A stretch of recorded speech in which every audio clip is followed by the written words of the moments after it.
Le journal des médias avec Thomas Joubert. Bonjour Thomas. Bonjour, à la une ce matin, une chanteuse pourrait remplacer Daniela Lombroso sur France 3. Élise Lucet accuse les autres chaînes de lui piquer ses sujets. Et il y a de la triche à l'Eurovision selon Bonnie Tyler.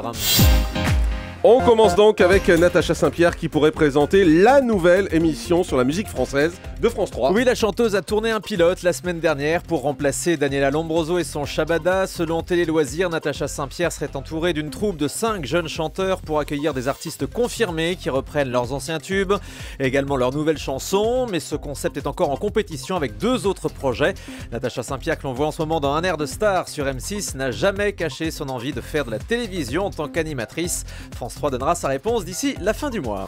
Élise Lucet ne veut plus dévoiler à l'avance les sujets de son émission Cache Investigation. C'est ce qu'elle dit dans une interview à Télé 7 jours pour éviter le vol d'idées. Elle explique qu'il existe une forte compétition dans le domaine de l'investigation et vu que la fabrication des enquêtes prend entre 6 et 8 mois, il est facile de piquer les idées. Selon elle, c'est déjà arrivé avec Canal+ et M6. Alors je vous donne quand même le thème de la semaine prochaine, ce sera la fraude fiscale. Les concurrents donc pile une semaine pour piquer cette idée. L'amour est dans le pré revient ce soir à 20h50 sur M6. Avant la 8e saison inédite qui commencera dans 15 jours, M6 propose traditionnellement 2 prime time. Que sont-ils devenus? L'occasion de revoir les candidats des années passées et de savoir s'ils sont toujours en couple. Un suivi des candidats auxquels l'équipe de L'amour est dans le pré est très attachée, comme l'explique Marie Geneste, la productrice de l'émission au micro d'Europe. Cette émission, en ce qui concerne sa vocation première, on va dire, c'est-à-dire l'amour avec un grand A, moi c'est plutôt une réussite. Depuis 8 ans, donc on fait cette émission, on doit avoir maintenant, je ne sais pas si on faisait des statistiques, 85% des agriculteurs qui se sont casés, il y a pas mal de mômes qui sont nés, donc ça marche plutôt bien. Mais ce que je dis tout le temps et ce que nous disons tous, c'est ce qui est le plus satisfaisant pour nous quand même, c'est quand vous recevez un faire-part ou un coup de fil pour vous dire bah voilà, on a eu un bébé, ah bah on se marie, etc. C'est quand même vachement gratifiant.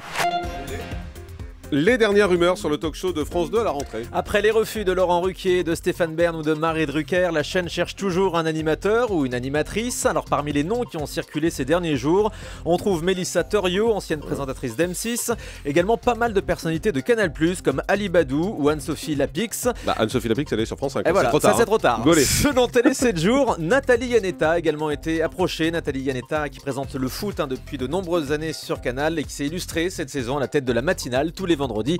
On précise que rien n'est fait pour le moment. Et justement, l'avenir de la matinale de Canal reste incertain. L'émission pourrait être supprimée à la rentrée, je vous en ai déjà parlé. Nouvel indice ce week-end avec le départ d'un des visages de cette matinale, Apolline de Malherbe qui menait l'interview politique. Selon Le Parisien, la journaliste va retourner sur BFM TV d'où elle avait été débauchée l'année dernière.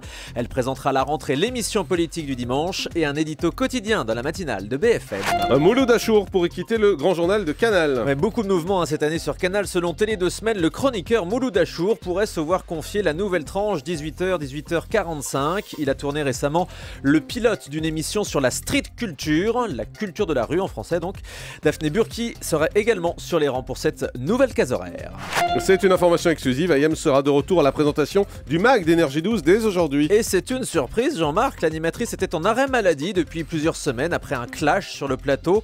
Mathieu Delormeau présentait donc l'émission tout seul, mais dès aujourd'hui il sera de nouveau accompagné par Ayem, un retour ça pour va lui faire plaisir. Toutes les rumeurs autour de leur supposée mésentente. Ça lui fera plaisir, sans aucun doute.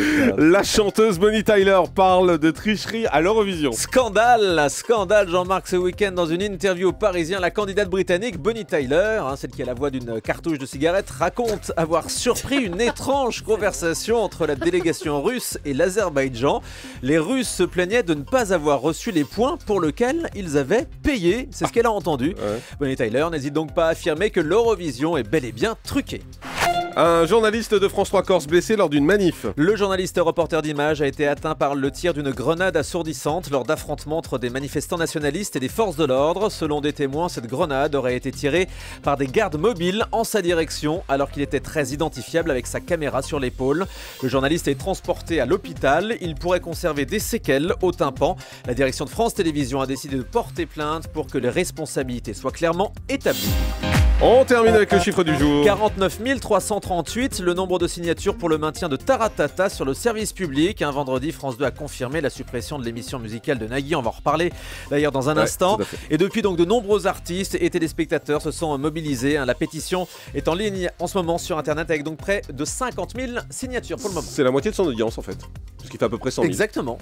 Merci Thomas Joubert.